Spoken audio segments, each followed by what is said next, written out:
Hello, listeners. Been wondering how you can help the show? Probably not. But here are 5 things you can do.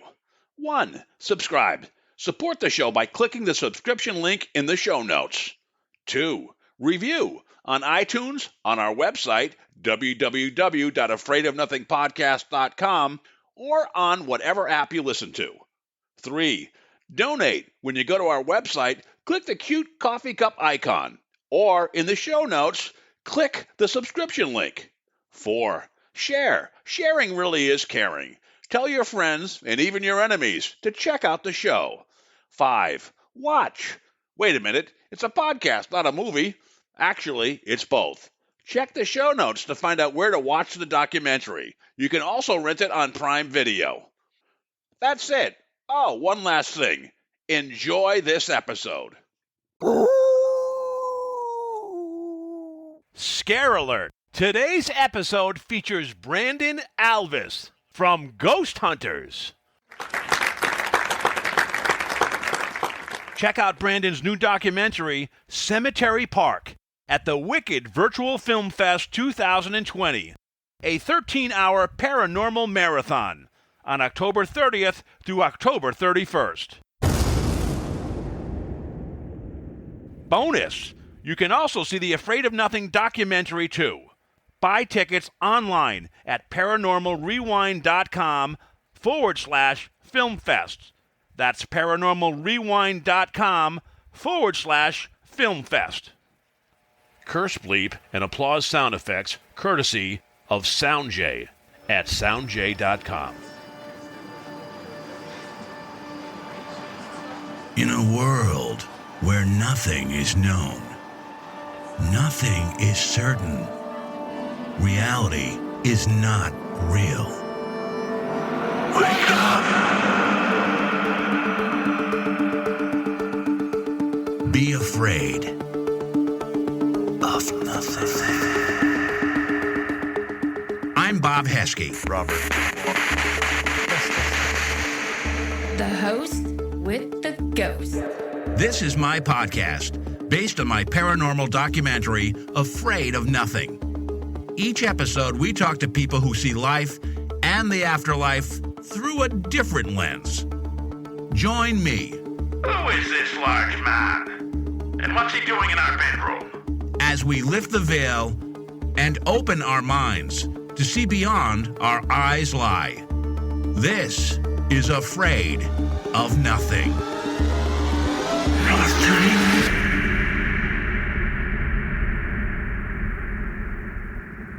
Brandon Alvis has always had a fascination with history. Over the years, he has spoken at historical locations across the United States, appearing in the New York Post, MTV News, Travel Channel, Discovery Channel, Science Channel, and A&E networks. After purchasing a modest camcorder in 2010, Brandon began to produce web content about historical events. Discovering his newly found passion, he wanted to expand his knowledge of the film industry. After the years of self-taught writing, shooting, and editing, Brandon directed his first project, titled Ephemera, in 2017. Upon its release, the project was nominated for 4 awards. Continuing to perfect his filmmaking and storytelling skills, Brandon directed the documentary film Cemetery Park. The film was an instant success and became an official selection of the Santa Barbara International Film Festival. Brandon Alvis has always had interest and questions about the paranormal after tragically losing 2 brothers, one to cancer and the other to suicide. Starting with a few friends using standard tools and procedures, he realized the many mistakes commonly found when investigating the paranormal. This motivated him to propagate a team specializing in many fields and to develop new methods, not only reliable, but convincing.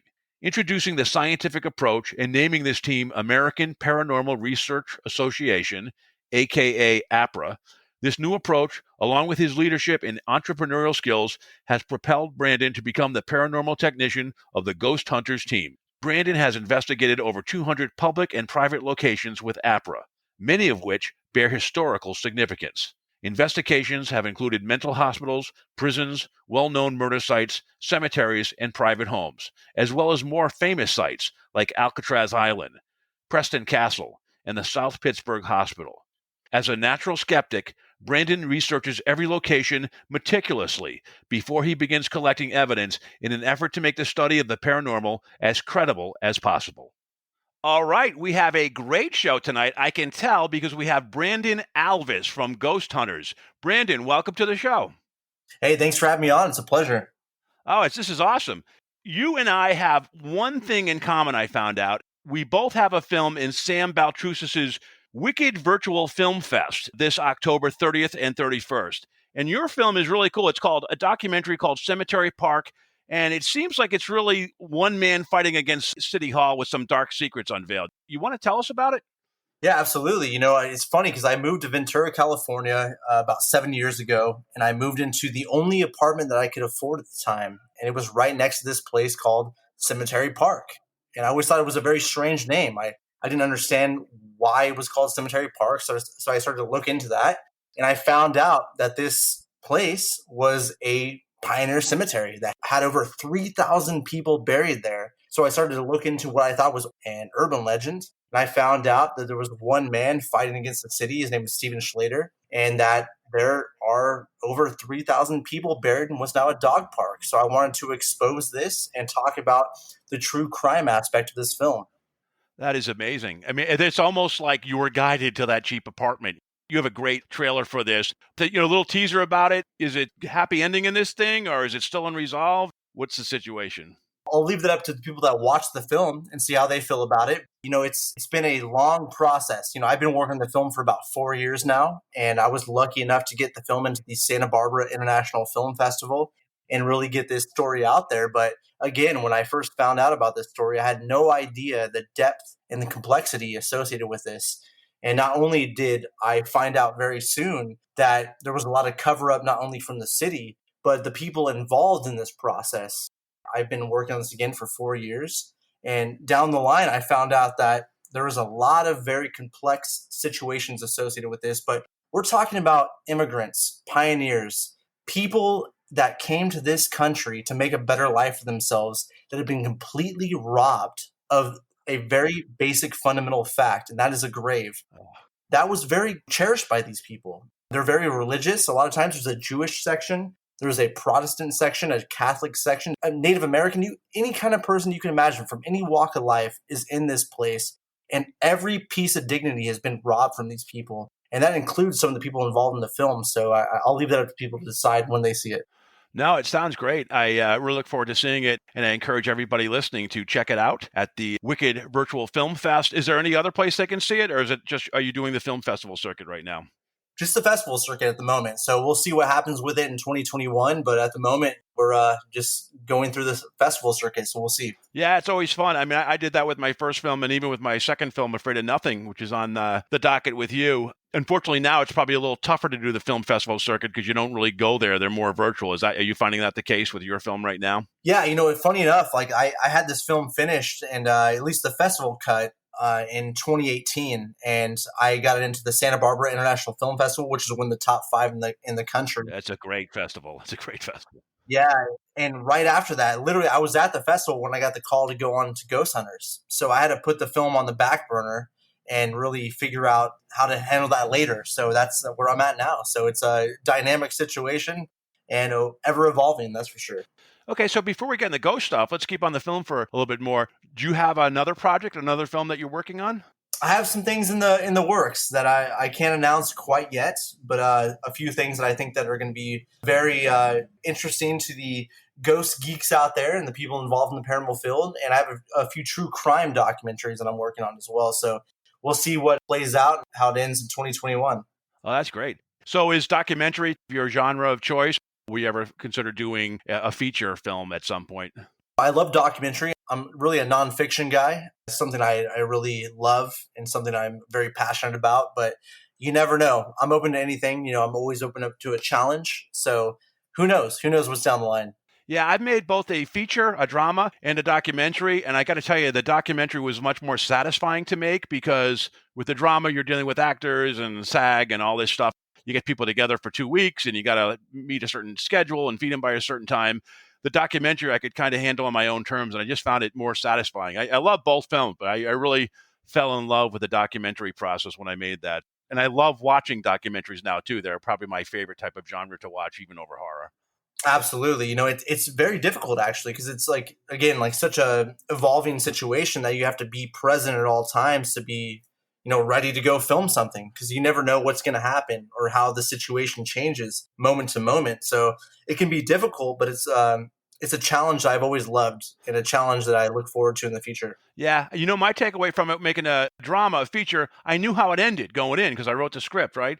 But with the documentary, it was experimental. I had no idea how it was going to hold together. So that was the kind of big uncertainty about it. And I'm sure you run into that, not just with your documentaries, but whenever you enter these haunted houses on these locations that you go to.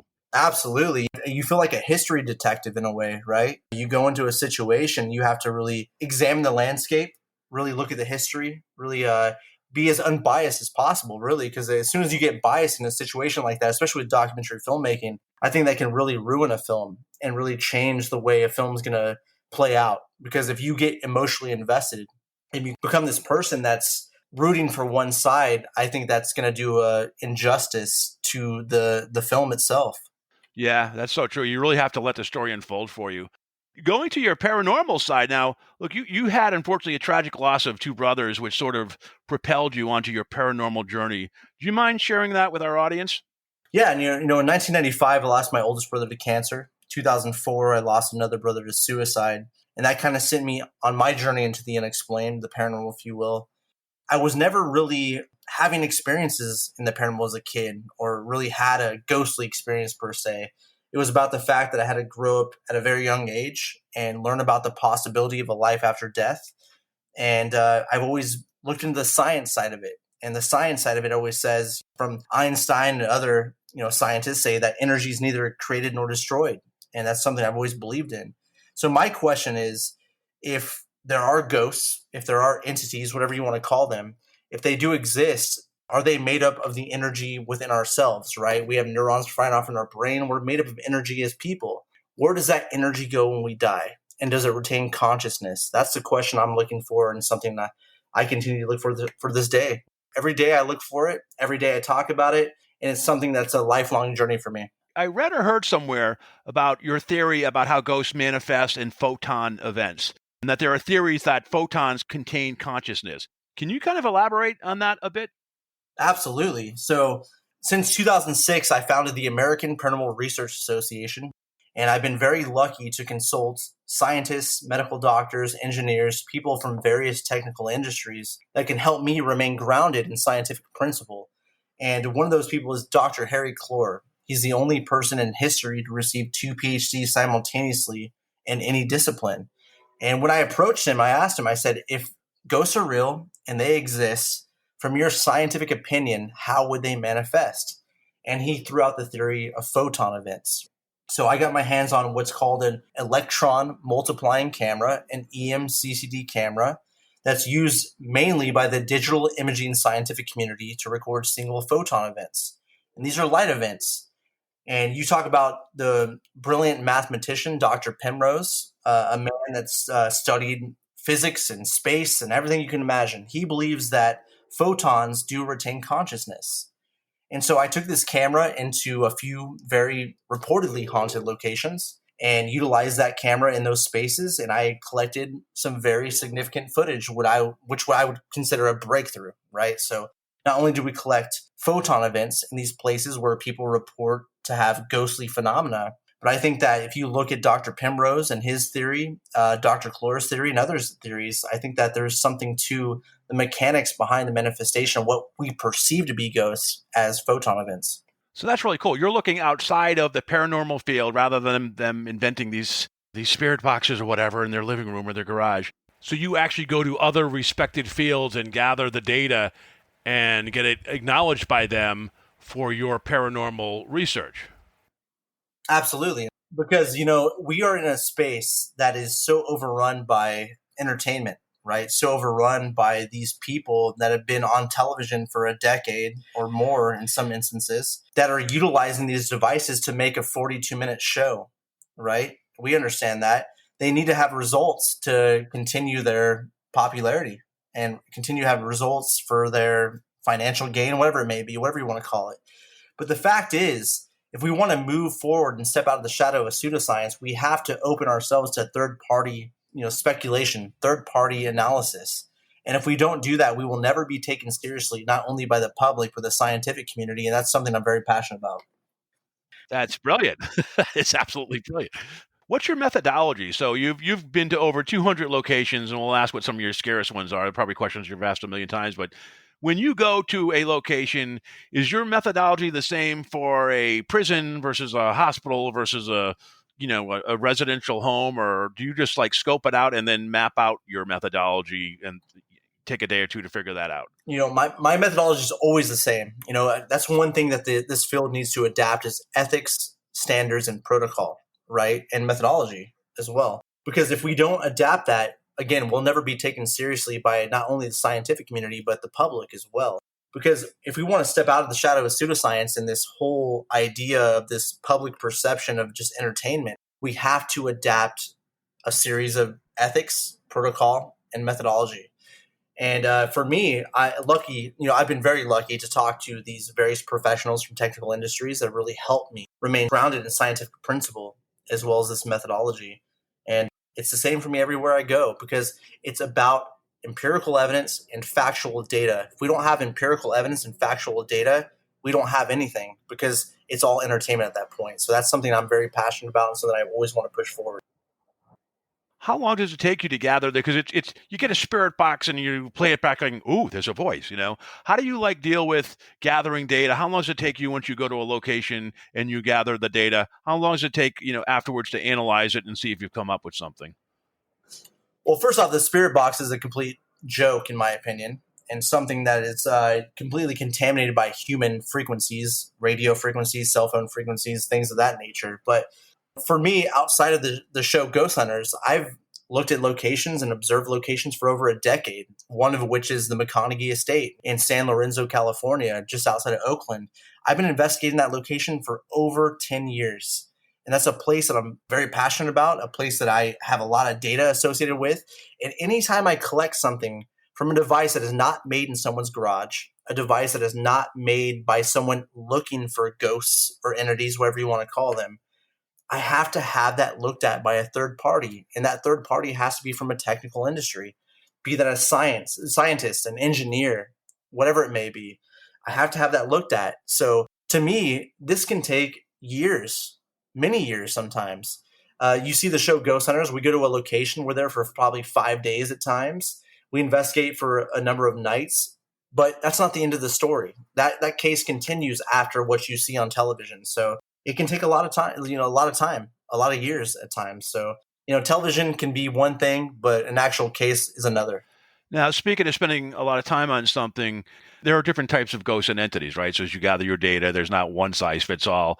And I think you've been working on a classification system for probably like 14, 15 years now. And I think you may be even writing a book on it. Can you talk about how you took the data and how you started creating a classification system and how many categories of paranormal entities or ghosts have you kind of come across so far? That's exactly right. I've been working on this since 2006. It's been a long process, very long process, a lot of investigation, a lot of hours put into this. So when you go to a zoo, you don't say that you see animals, right? You break it down by classification. You say that you see elephants, lions, polar bears, whatever it may be. The thing about the paranormal field right now is if you go to a location, everyone says, is it haunted or not? What does that mean? How are you proving that? What more information are you giving outside of that? That's something I've been working on for a number of years and something I'm really excited about releasing here in 2021. And I can't wait to show everybody. I can't give too many details about it yet, unfortunately, but something I think that will revolutionize the paranormal field and something I think people will take very seriously. Oh, that's awesome. No one who's alive today is an expert on death, right? Because you're not dead. You don't know until you die. And there's probably no expert in the paranormal field. So do you think there ever will be with like an approach like yours with a science that actually validates things? Do you actually have a hope or someday there will be scientific proof that validates and we can become somewhat experts on the paranormal and the afterlife? You're exactly right. There are no experts at all in this field, any way, shape, or form at the moment. But I think with the advancement of technology and with the inclusion of the scientific field, which I hope we get to very soon, if more people in this field take that seriously and actually start to adapt standards, ethics, and protocols, I think we'll get there a lot more quickly than we would otherwise. But I think that one day, in the next 20 to 30 years with the advancement of technology, I think that we can get there. You have exploration of space. You have exploration of the ocean. And most people are saying, oh, with the paranormal, it's not a controlled environment. Space is not a controlled environment. The ocean is not a controlled environment. Neither is the paranormal, because the things that are happening in these two different spaces very well can happen here on our plane. We just have to open our minds, examine that, and really put ourselves in that situation. So I think it's possible, very possible.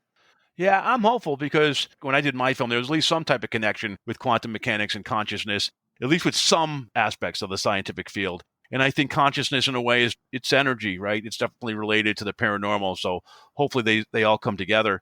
Do you think religion and science can mesh together, or are they totally two separate things? I think they can, because if you think about the Catholic religion and Catholicism, the Vatican, the way they handle what they perceive to be possession cases is very scientific in nature, right? So you think about the fact that they go through this very methodical process of not only psychological testing, but scientific testing in order for them to prove what they believe to be a demonic possession. Not that I'm saying demonic possession and the paranormal are one and hand in hand. I'm just saying, I think that religion can open their minds to that aspect. Especially right now, science is such a hot button issue, right? Everyone knows that, especially right now. Yeah. I think there are various religions that do look at science seriously. I think that the Catholic Church, in some instances, do, especially when it comes to possession and whatnot. But I think eventually, I think that'll be open more so than it is now. And I hope it is. I really do. Tell us about the American Paranormal Research Association. I think it started your journey and how you did your investigations. Can you talk about that? And I think you've done a lot of investigations with them. Is that correct? Absolutely. I founded the American Paranormal Research Association in 2006 to solely investigate historical locations throughout the United States. It's based off of the death of my brothers, and it was never really about trying to go out there and debunk hauntings or try and go out and help people. I know that sounds terrible. A lot of paranormal groups out there say they want to go out and help families with terrifying situations, terrifying hauntings and whatnot. But for me, it was more of a personal reason to go out there from a scientific mindset and to try and find empirical evidence and data associated with what we may perceive to be hauntings and ghosts. So that's something I've been doing since 2006. Well over 200 investigations. Some amazing cases and some cases that have been ongoing for over 10 years. So it's been exciting. I'm still investigating with them to this day and working with people like Dr. Harry Clore and other various professionals from technical industries that really help me remain grounded in scientific principle and really trying to find those answers that we're all looking for. It's all about the truth. It's not about proving life after death per se. It's more so about what is the truth? What kind of evidence can we find? Is there a natural side to it? Is there a natural phenomena? Or is there truly some kind of spiritual aspect going on in our everyday life? It's been 14, 15 years since you started that journey. How have you evolved personally? How has your perspective on the paranormal evolved and changed during that time? I'm more skeptical than ever, funny enough. The more cases I conduct, the more data I collect, it just raises more questions than answers, really. And I think that's what really keeps me going. I've been lucky enough to have these amazing scientific devices like the EMCCD camera, having these amazing people consulting me in these situations. But I'm not sure. I think that's what keeps me going, and I'm going to continue to do that, hopefully find more answers. And with the advancement of technology, hopefully I'll have more answers and hopefully advance the film in some way. Yeah, you were recently on Jim Harold's show. I've been on his show, and he was actually had him on this podcast a little while ago. He says the more he learns about the paranormal, the less he knows. So it's kind of what I think you just said there. Evolve along. You are doing applying scientific data, but it's like there's, the more you look at the universe, the more there's that we only know 4% of it, right? So there's more that's unknown. So it's an evolving, unending mystery in many ways. Absolutely. You're exactly right. And so like they say that space is the final frontier, or if you're Star Trek, by the way. But if you talk about, the ocean, I think that life after death is that next great frontier. I really do. I think that the more we get into this situation, the more we advance in technology, like I've mentioned many times in this, I think that we're going to get there. I think that there's going to be a lot of answers, and I think that it's really going to blow people's minds, honestly. Yeah, wouldn't it be funny if data? Because I'm starting to believe now that there's like a data-driven universe that we live in versus just Big Bang and things happen just out of sheer stupidity that we're here. I almost think it's driven by data, and I almost wonder if the afterlife and like what you're using data to uncover it, if there's really a data connection. So I think that's really interesting. There's something to it for sure, and I've adapted that from the scientific consultants I've spoken to for many, many years. And they've really driven that into my mind. Like, you don't have a case. You don't really have anything unless you're providing data. That's the key here. And unfortunately, you have a lot of these people in the field right now that are watching these shows, which are very terrible, terrible shows. I'm just going to say it straight out. I don't really care. That these shows are completely based off of pseudoscience and entertainment bullshit. Excuse me if I can't cuss, but and they're coming out here and utilizing devices that are going to give them proven results for what they're looking for, right? Spirit boxes, SLS cameras, Ovilus, all these things that are built in someone's garage that are going to give them the responses they're looking for to make a 42-minute show that are going to entertain people, and that's it.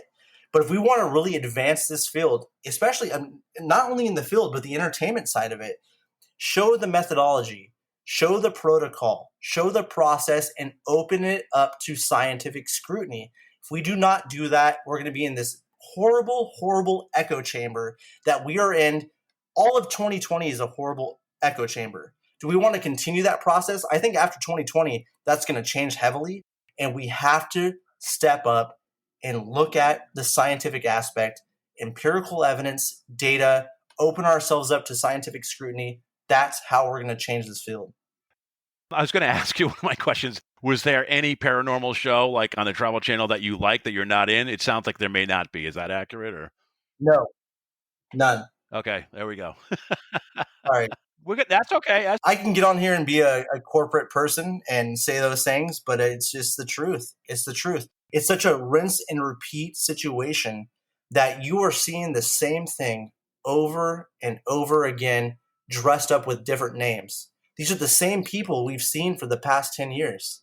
They are not providing new or fresh ideas. They're doing the same thing over and over, and their ratings are not reflecting it. So if you want to look at it from an entertainment perspective, go look at the ratings. Go look at the ratings. Their ratings have not changed because they are doing the same thing over and over. I speak to the demographic, the people involved in this field, the people that are just as passionate about it as I am on a daily basis.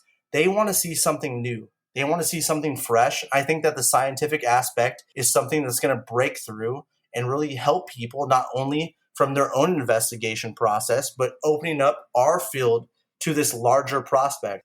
Yeah, and get better people in the field as well that are more scientific minded. I'm sure why is because science is an uphill battle proving it, right? And you don't solve that in one episode. Like you said, you're working on some cases for years, so there's time invested into it, and a lot of times the person watching these paranormal shows doesn't have the attention span of that. They just want to get something that excites them and scares them in 45 minutes. So it's just kind of entertainment at that point.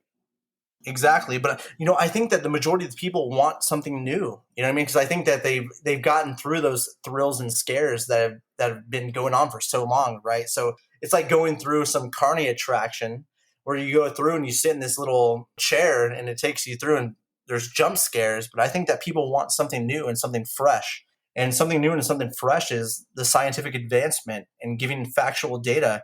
It's not about the fact that science is not the big bad wolf, right? It's not this scary thing that's going to come into the field and tell you everything you believe is gone. It's going to come in and help aid that situation. Hey, everybody. This is your paranormal podcast pal, Bob Heskey. Every night I like to listen to videos on YouTube. But lately, with COVID, civil unrest, market volatility, politics, conspiracy theories, I just want to tune out.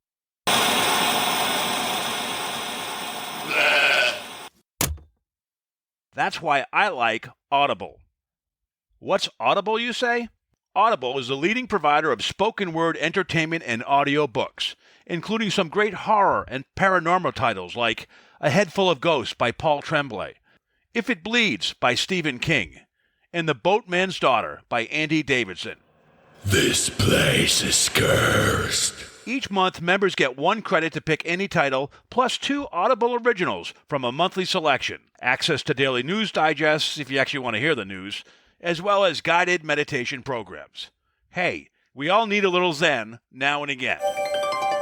And Audible is oh so easy. You can download titles and listen offline, anytime, anywhere, on any device. The app is free and can be installed in your smartphone or tablet. You can even listen across devices without losing your spot. How cool is that? If you can't decide what to listen to, no problem. You can keep your credits for up to a year and binge on your favorite series later on. So, here's the rub. The Afraid of Nothing podcast is stoked to partner with the audio bookworms at Audible to offer you a free 30-day trial membership. Just follow the link in the show notes, audibletrial.com/AON podcast. Puedes repetir eso, por favor. That's audibletrial.com/AON, all caps, podcast, lowercase. Full disclosure, I get a commission for everyone who signs up using that URL. But you get to try it for 30 days without a commitment. Using our custom URL doesn't cost you a penny and helps out the show if you do sign up. Nothing scary about that. So escape reality and pick up a book, an audiobook, and listen to what's out there. Go to audibletrial.com/AON podcast after listening to the show. And let's talk about Ghost Hunters, the reboot, because in the 2.0 version, they brought you on. You're the paranormal tech, and you are bringing science and technology to it. So kudos to you. Do you mind telling us how you landed with Ghost Hunter? It's funny because I received a call and I was asked to speak with Pilgrim Films, which is a great company, people I really admire and respect. I was never really interested on being on television. That's not my thing. I was on Ghost Adventures a few times. I did an episode with the Unexplained Files on Science Channel at one point, but I was never really interested in being a talking head on TV. It was never really my thing. And they reached out to me and we spoke, and they were looking for someone that was very scientific minded. And I came down to LA and was around that process for about 5 days. I met with Pilgrim Films and A&E, and they talked about how they wanted someone very scientific minded, someone that was going to come in here and scrutinize the process. And that's something I do very well. So in order for me to be involved in that process, I told them, are you going to allow me to conduct the same research I've conducted since 2006? And they said, absolutely. That's why we want you here. And I guess the rest is history. So it's been great. Yeah, your team really seems to have very good chemistry. At least it appears that way when they do the final cut. Are there any favorite episodes in the past year that you look back fondly where the data was really strong? Absolutely. I would have to say probably in the second season, Fort Stanton. The episode's called Proof of Afterlife. We had the most credible witnesses I probably have ever worked with in my time investigating the paranormal. These are state park rangers, people that are not only scrutinized psychologically by their own profession, but are drug tested, things of that nature. I know that's something we have to look into. I know it sounds terrible, but I mean, we have to look into these people because sometimes people can be mixing medication, abusing alcohol, doing drugs, things like that. These were probably the most credible eyewitnesses that I've ever seen. And that was the moment I brought in the EMCCD camera, the electron multiplying camera, and had this amazing breakthrough where in this federal tuberculosis hospital on the grounds of Fort Stanton, we collected what is clearly a photon event, but somehow shapes itself and manifests itself as a humanoid-shaped figure. Oh. And that's something I've had looked at by multiple scientific consultants, and no one really has an explanation for it. So to me, that was a moment that is huge. And unfortunately, I think it was very underplayed on the episode, unfortunately. You go out there, you're filming a TV show, and you actually have this huge advancement in science, and it gets underplayed on TV. That's kind of but hey, you never know. You never know how this whole thing goes. But we had this huge advancement, this huge breakthrough. I can't wait to continue that research in the future. Well, you get to write a book about it or advance in other ways, but you're right. When you present your data to your third-party scientists, have you changed any mindsets with the data? Have you had any skeptics where they're gone, wow, you're really onto something? And have you changed any minds or made them less skeptical about the paranormal with what you bring to them? Well, the beauty of this whole thing, Robert, is the fact that these skeptics, they aren't skeptics in what most people believed skeptics to be, right? So these are true scientists, true technical professionals. Most people, when they think of skeptics, these are people that go in not believing. A true skeptic is someone that is unbiased, someone that doesn't not believe, someone that's going in to try and find evidence if it exists.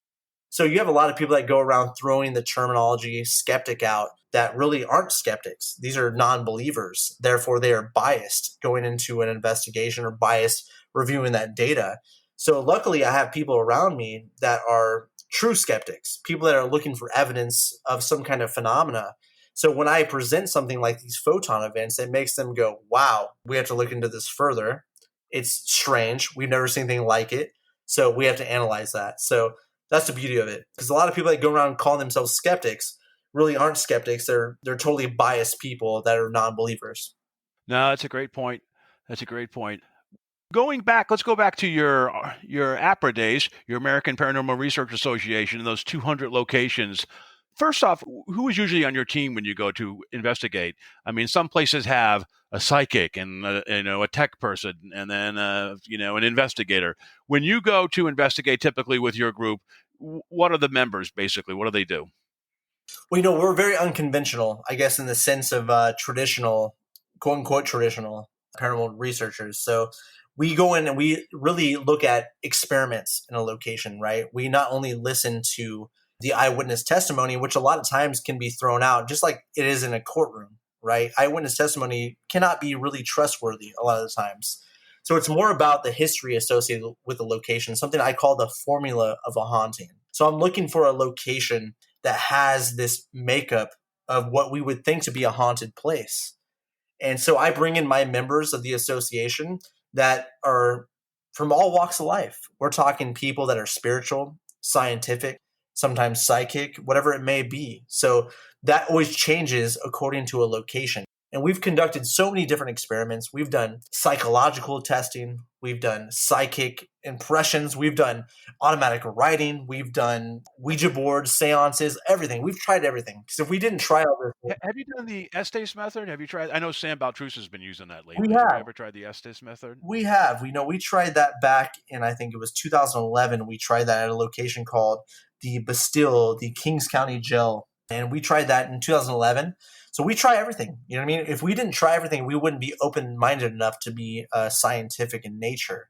Because as soon as we start to close ourselves off to these different ideologies and different methodologies, we would be biased, right? So Yeah. we have to look into all of it. And if we don't look into all of it and we don't try to collect data associated with that or trying to find empirical evidence associated with that, we're biased. So we're open to anything. So each investigation is evolving. Each investigation has different members and different people associated with it.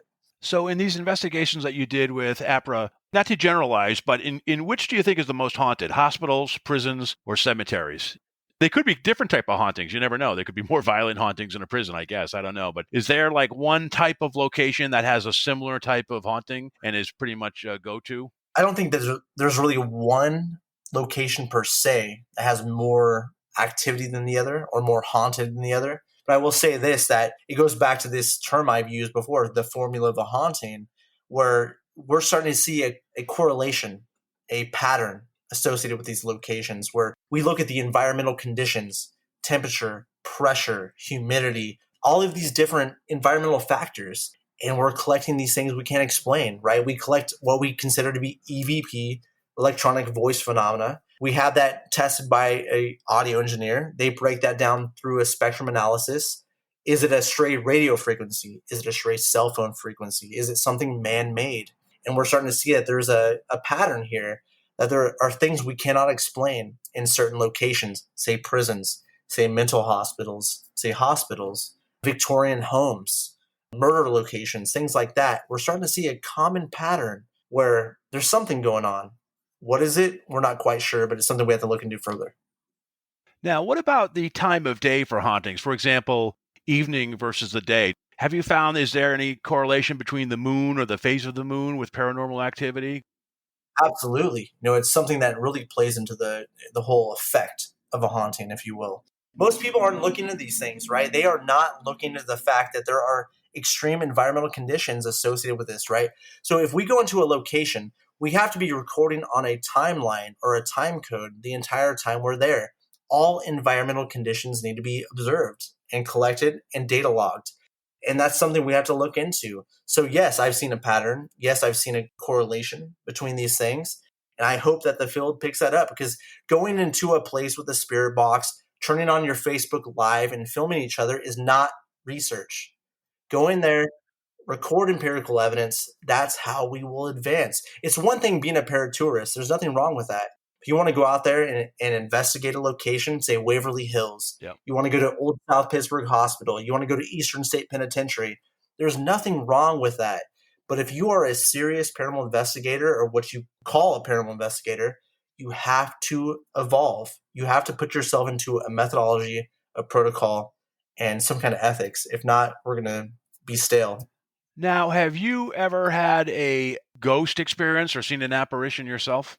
I've had a few experiences I can't explain, but to me, it doesn't mean anything if I didn't collect it. If I have no data associated with it, it doesn't mean anything to me. But I will say that I was at the Heritage Junction Park in Santa Clarita, California, at a place called the Newhall Ranch House.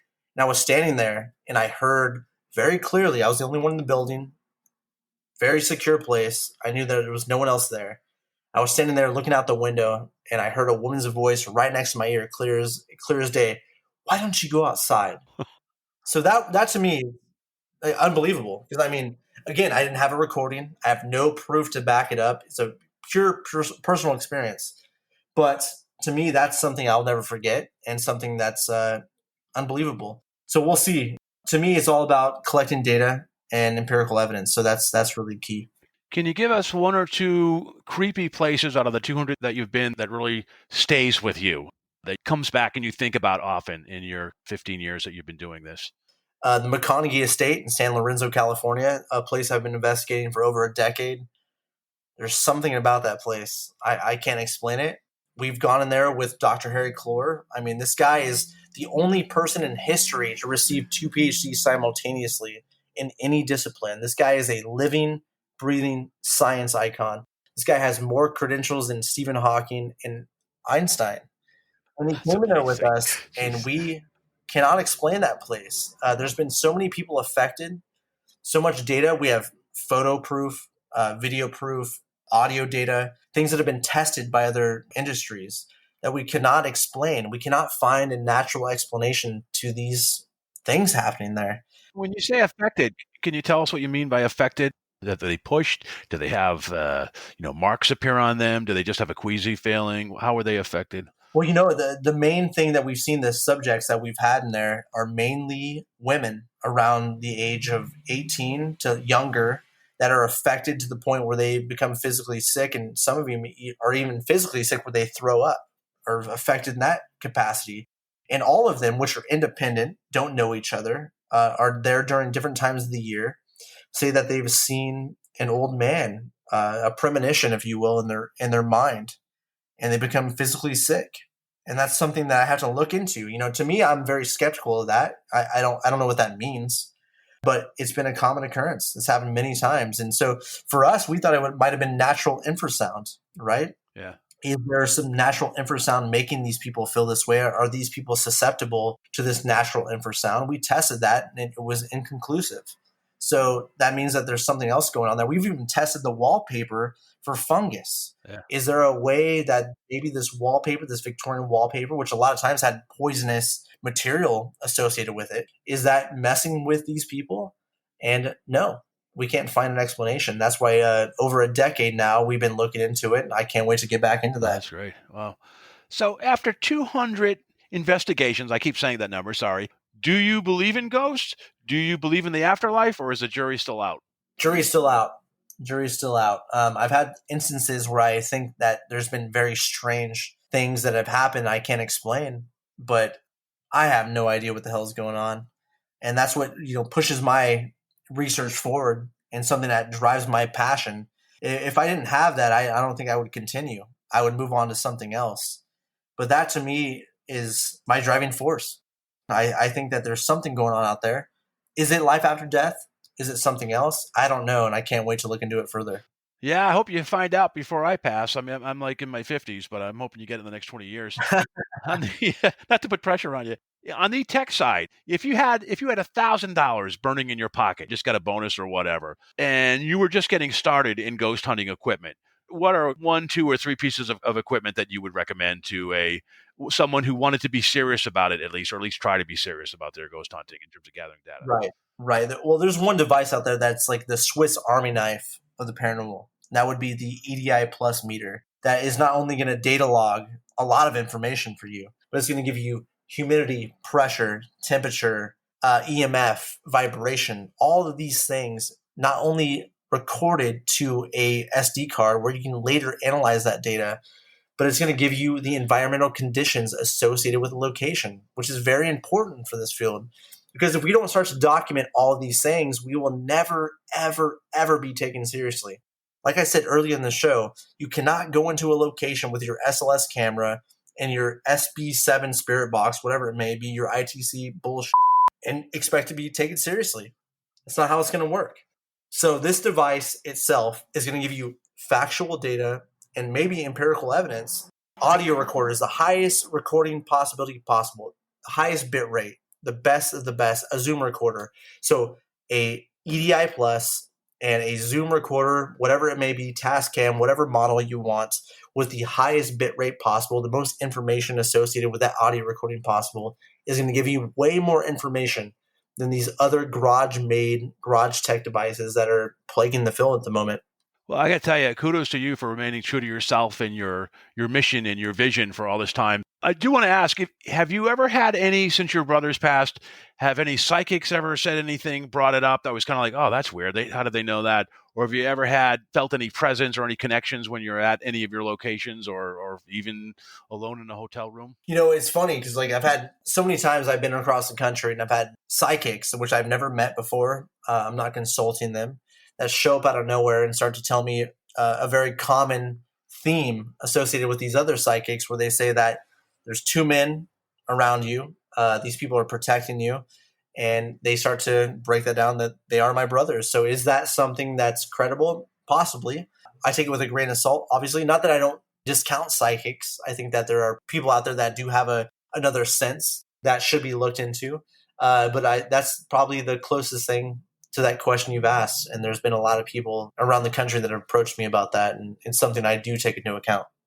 You're very scientific minded, and Hollywood, of course, certainly fabricates things.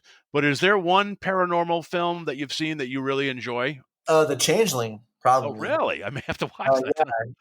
Yeah, The Changeling. I love that film. You know, George C. Scott is amazing. That to me, I know it's probably heavily fabricated, but that to me is more realistic. You know what I mean? It's not like there's a bunch of paranormal investigators showing up out of nowhere and doing these crazy things, but I don't know, that movie always affected me in a way. So The Changeling, I would say, probably. That's a classic. Great. All right. Well, tell us about. So, look, we're going to repeat it again. Your film, Cemetery Park, is showing at the Wicked Virtual Film Fest, and that can be found on Sam Baltrusis' website, paranormalrewind.com. But also, where else can we follow? Besides watching you on Ghost Hunters, where else can we follow you? Your website? Do you have a YouTube channel? Yeah, you can follow me at brandonjalvis.com. That's my official website. You can find anything I do there. Also, cemeteryparkfilm.com. And I'm all across social media. Brandon Alvis, Brandon J. Alvis. You can find me across all social media. But my official website, Brandon J. Alvis, is where you can find everything. Cool. Well, look, keep doing what you're doing, man. I hope you make some more films. I'm looking forward to seeing your film Cemetery Park at the film festival. And thank you so much for taking time to be with me today. Not a problem. Thank you, Robert.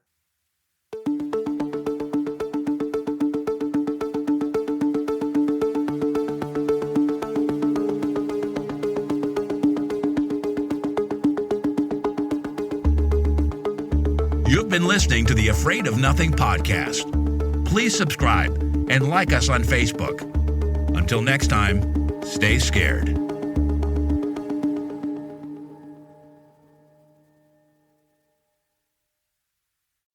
Hey, you're still here? Great. Then why not listen to another episode? Visit afraidofnothingpodcast.com to peruse all the shows. That's afraidofnothingpodcast.com. And while you're there, click the coffee cup icon to buy me a coffee and leave a review. I'll give you a shout out in an upcoming episode, and the world will know how swell you are.